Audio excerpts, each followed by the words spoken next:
Здраво, драги родители! Добре дојдовте на уште едно видео за свесното родителствување. Во денешното видео ќе зборуваме за тоа како родител да може да го прекине дисфункционалниот циклус кога родителствува со своите деца. И имено во оваа книга таа спомнува дека кога ние како родители се наоѓаме во средината на нашите негативни образци, многу е тешко да можеме да ги прекинеме, затоа што многу е тешко да можеме самите да се забележиме кога сме во нашето собствено его. Значи, тешко е да го забележиме нашето его. И исто така, поради тоа е тешко да можеме да излеземе од циклусот кога тој е во својот тек. Но единствена надеж е да можеме ние да го запреме тој циклус уште пред да влеземе. И за да се случи ова, најважно е родителот да може да препознае како неговото тело реагира пред да биде активирано. Значи, неговото тело или нашето тело, да кажеме, телото на родителите, секогаш ни дава некои знаци, значи ни сигнализира, меѓутоа ние треба да бидеме свесни за тоа нешто, значи да можеме тие моменти да ги препознаеме пред тоа да влезе во една состојба на реактивност, во состојба на тревога. Значи тоа ни дава сигнали, ни дава знаци, ни дава симптоми, но најважно од сето тоа навистина е ние да знаеме кои се тие.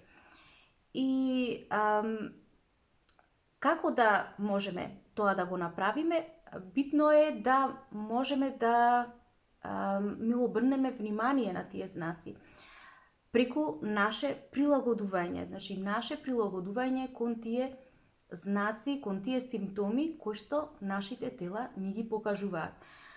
Например, дали ние во тие моменти ни бие срцето силно, или пак дали ни се потат дланките, дали ни е отежнато дишењето, дали ни се насолзуваат очите, дали ни трепери устата и така натаму. Значи, што е она кое што се обидува нашето тело да ни каже. Прилагодувањето кон овие знаци, кон овие симптоми и како може да ни помогне да можеме да идентификуваме, да го идентификуваме моментот пред да влеземе ние во емоционална реактивност. И на тој начин емоциите во суштина ни представуваат сигнали или показатели, ни покажуваат дека нешто не е во ред во тој момент, и кога ние ќе ги препознаеме овие модели на емоционална реактивност, навистина правиме еден огромен чекор кон ослободување од нив. За да биде поедноставно, Шефали ги категоризирала овие емотивни одлики или емотивни стилови во 5 категории, во согласност со 5 главни егомаски кои што ги носат родителите во процесот на родителствувањето, затоа што е многу битно познавањето на овие емотивни стилови, за да го пред време да го приземјиме нашето тело, значи да го стабилизираме нашето тело пред да влеземе во емоционална реактивност, која што не носи кон тоа да се ослободат соодветните егомаски. Значи, првота објаснува во книгата дека емотивниот стил или емотивната одлика на егомаската на борец е гневот. Емотивната одлика на егомаската на поправувачот е анксиозноста. Емотивната одлика на егомаската на фејнерот или родителот кој што сака да глуми е барање на внимание. Четвртиот емотивен стил или одлика на егомаската на замрзнувач или стаписаност е избегнување. И значи петтата одлика емотивна на петтата главна егомаска на родителот кој што напушта, кој што се откажува е во суштина напуштањето. И овие емотивни одлики Шефали ги категоризирала и ги нарекла на англиски The Five A's. Зошто? Затоа што сите, значи, тие започнувале со буквата А. Значи, гневот на англиски значи anger, anxiety, attention seeking, avoidance и abandonment. Значи, гневот, анксиозноста, брањето на вниманието, избегнувањето и напуштањето се 5 емотивни одлики и секоја од нив, значи, одговара на секоја его маска. И преку ова Шефали ги прашува родителите дали веќе се идентификуваат со некој собствен емотивен стил и дали воопшто родителите од прилика знаат како реагира нивното тело кога се преплавени со емоции пред да влезат во таа емотивна бура. Меѓутоа, таа започнала да објаснува преку својата его маска, значи таа по својата природа ја користела најмногу его маската на поправувач, затоа што сакала по природа била личност која што сакала да го поправа своето дете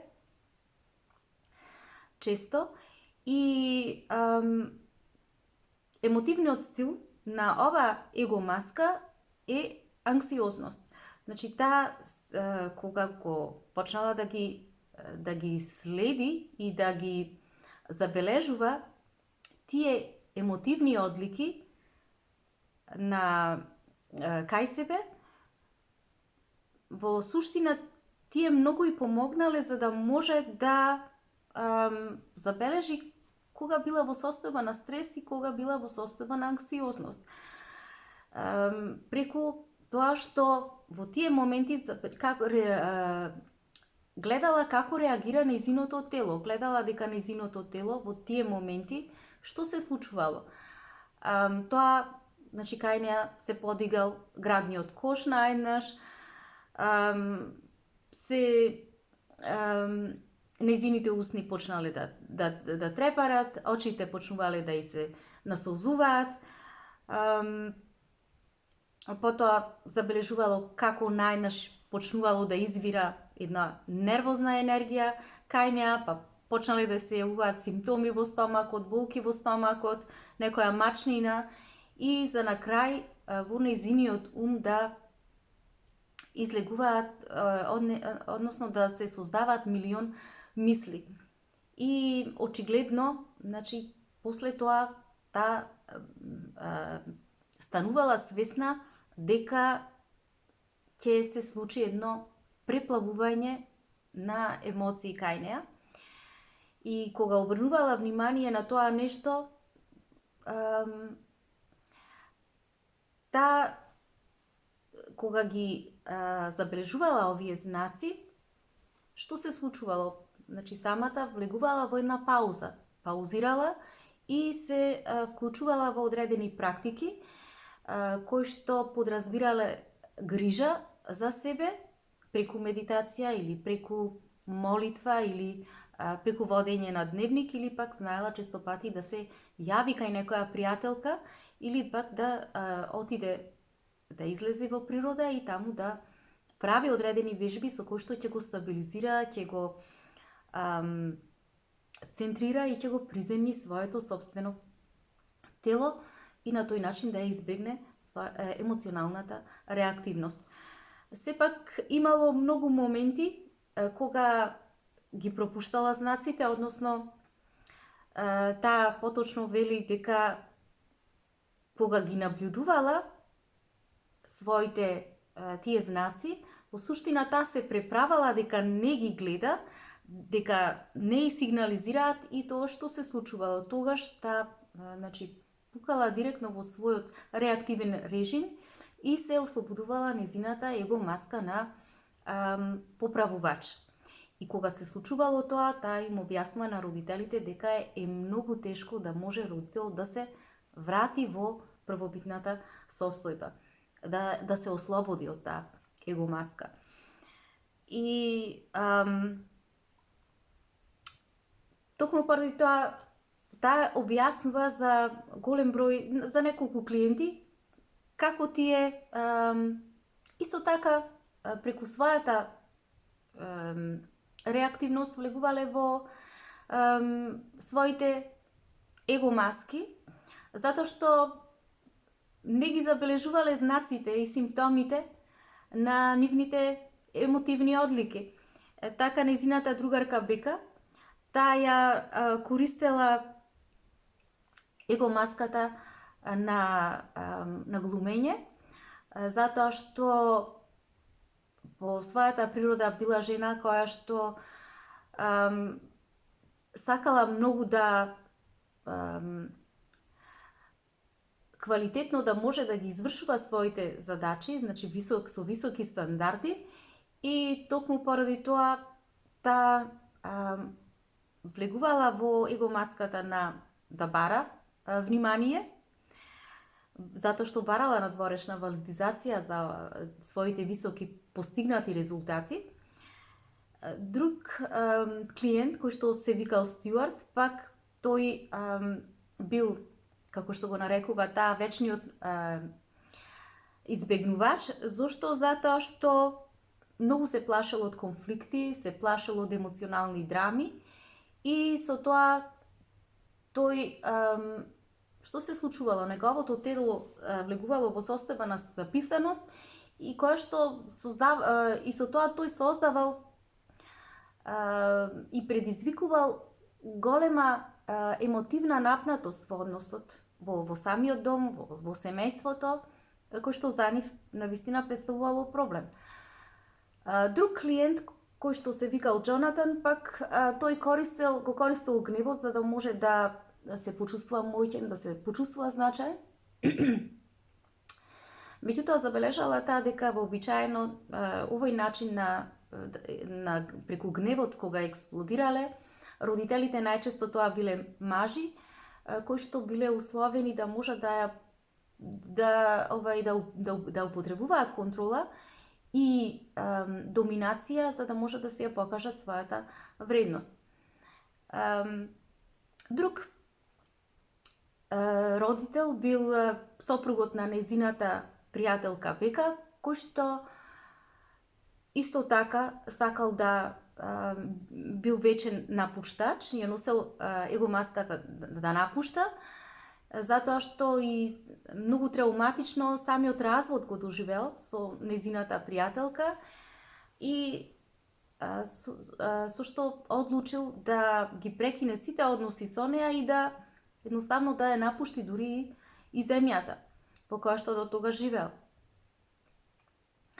И токму поради тоа Шефали таа со своите клиенти секогаш се обидувала на некој начин да им ги објасни како тие да си ги препознаваат своите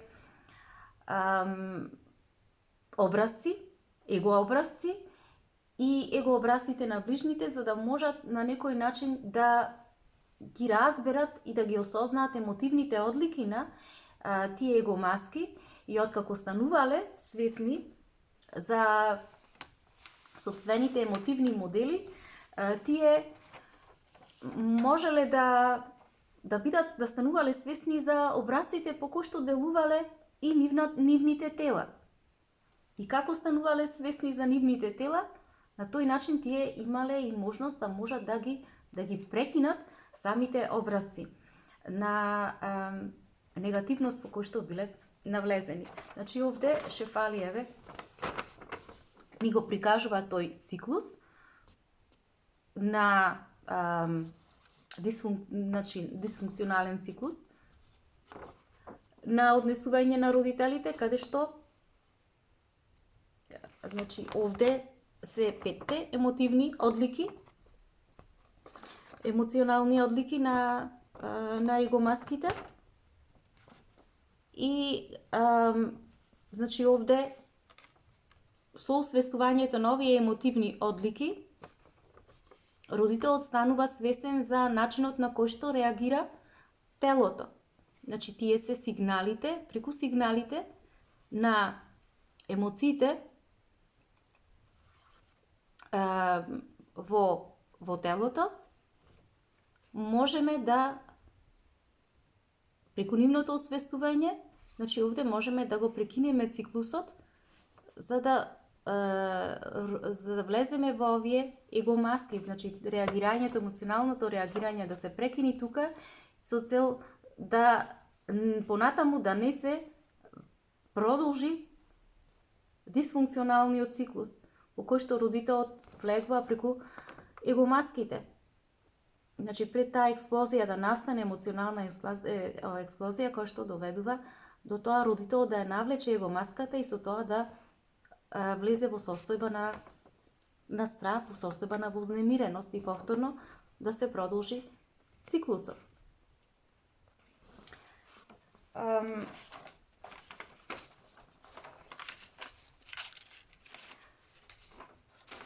Кога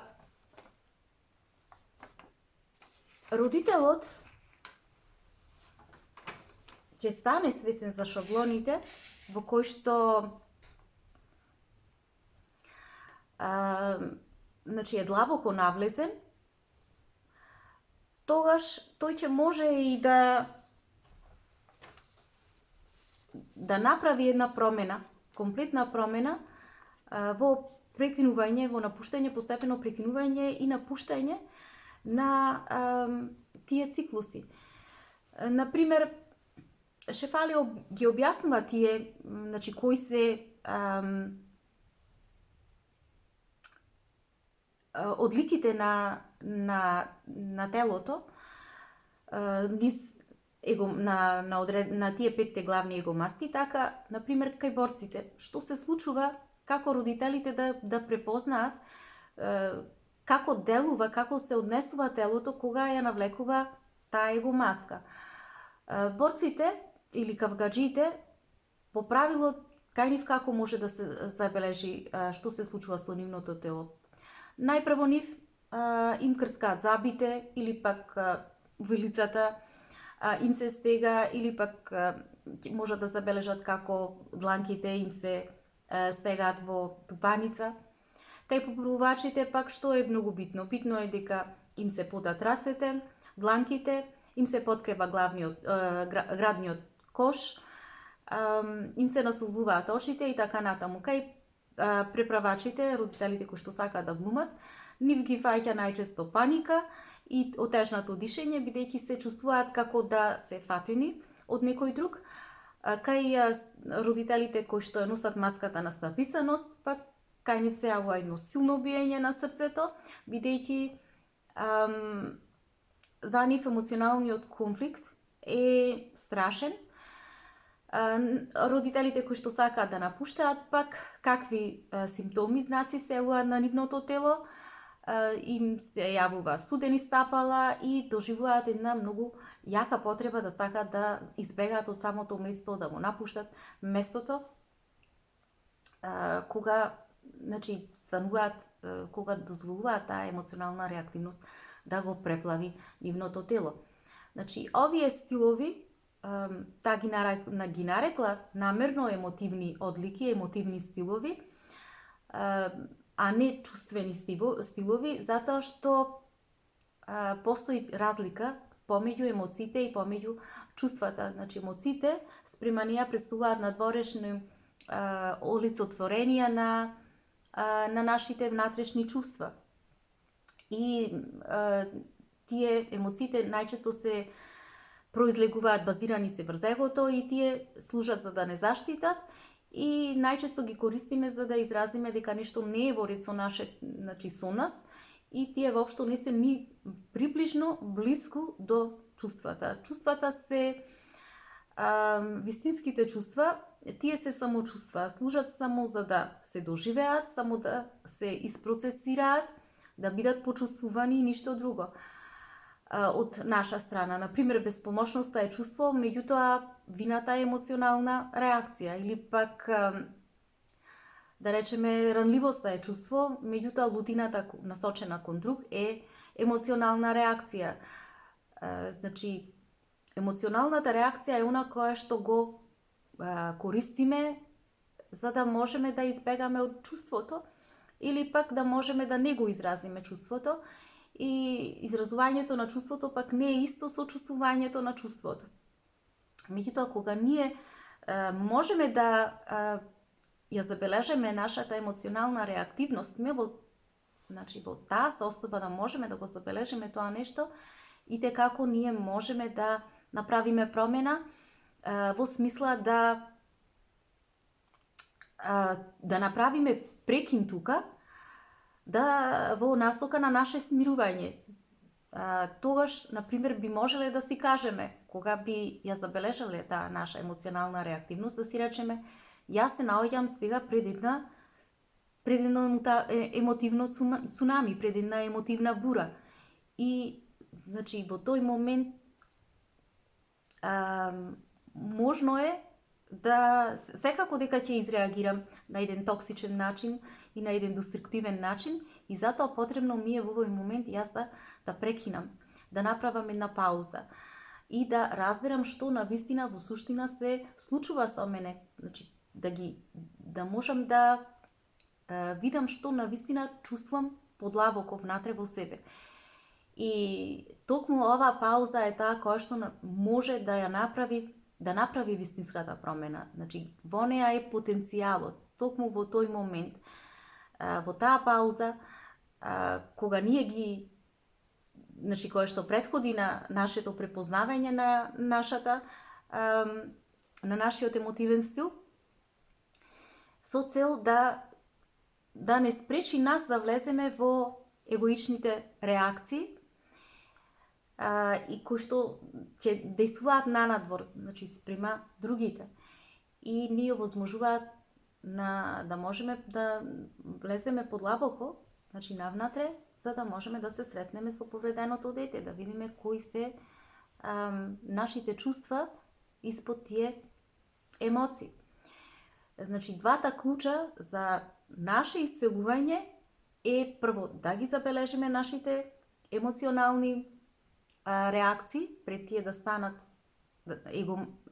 егоични реакции, пред да станат егомаски, и после тоа да можеме да одиме испод тие реакции за да дојдеме до вистинските чувства. Следната вежба која што може да ни помогне спрема шефали е да направиме, значи да напишеме на еден лист хартија од едната страна, и јас еве овде ги прикажувам, од едната страна напишани се нашите емоционални реактивни стилови. Гледаме, значи спрема 5 егомаски кои што ги навлекува родителот, а на другата страна се вистинските чувства. Например, еве, да дадам лутина, значи таа е емоционалната одлика значи, на кога родителот реагира преку своите емоции, кога ја носи маската егомаската на родител кој што сака да влегува во конфликт со своите деца, и тогаш како реагира родителот?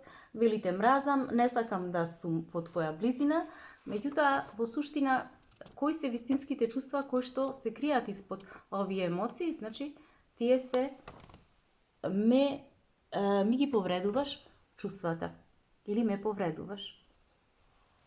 Исто така има напишано и за анксиозноста, значи за втората маската, егомаската на поправувач.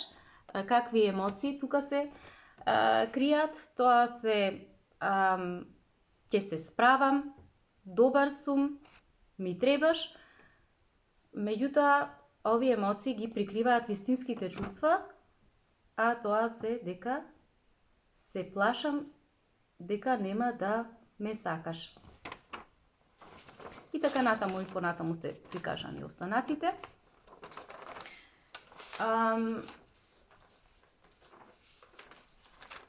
Значи, зошто е ова многу битно? Битно е затоа што доколку ние како родители не одиме до нашите чувства, не одиме подлабоко, испод реакцијата, ризикуваме ние да едноставно да ги измешаме тие работи, значи емоциите со чувствата и преку тоа нешто, значи кога нема да обрнеме внимание на нашите емотивни одлики, тогаш ќе се вклучи во улога тука измамнишкото его, која што ќе си дозволи тоа уште повеќе да се зацврсти во односот со децата и на тој начин да се продолжат понатаму тие дисфункционални циклуси на негативните образци.